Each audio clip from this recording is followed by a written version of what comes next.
کیا حضور صلی اللہ علیہ وآلہ وسلم پر جادو ہوا تھا؟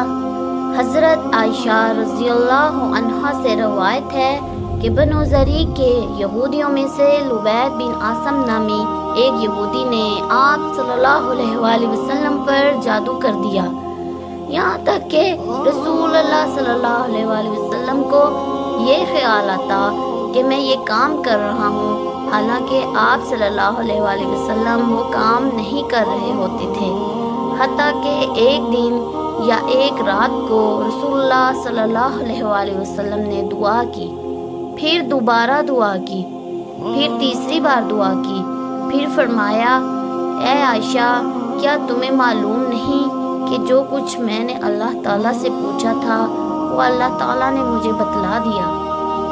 میرے پاس 2 آدمی آئے، ان میں سے ایک میرے سرہانے بیٹھ گیا، دوسرا میرے پیروں کی جانب بیٹھ گیا۔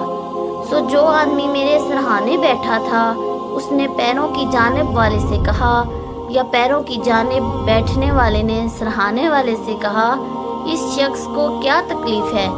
دوسرے نے کہا ان پر جادو کیا گیا ہے۔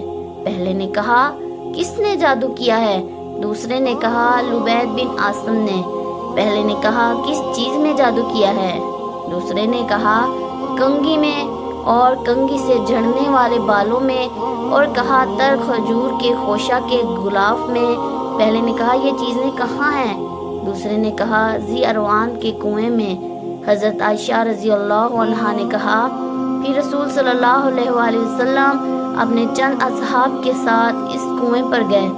پھر آپ صلی اللہ علیہ وآلہ وسلم نے فرمایا اے عائشہ، اللہ کی قسم اس کنویں کا پانی مہندی کے پانی کی طرح تھا، اور وہاں کھجور کے درخت شیاطین کے سر کی طرح تھے۔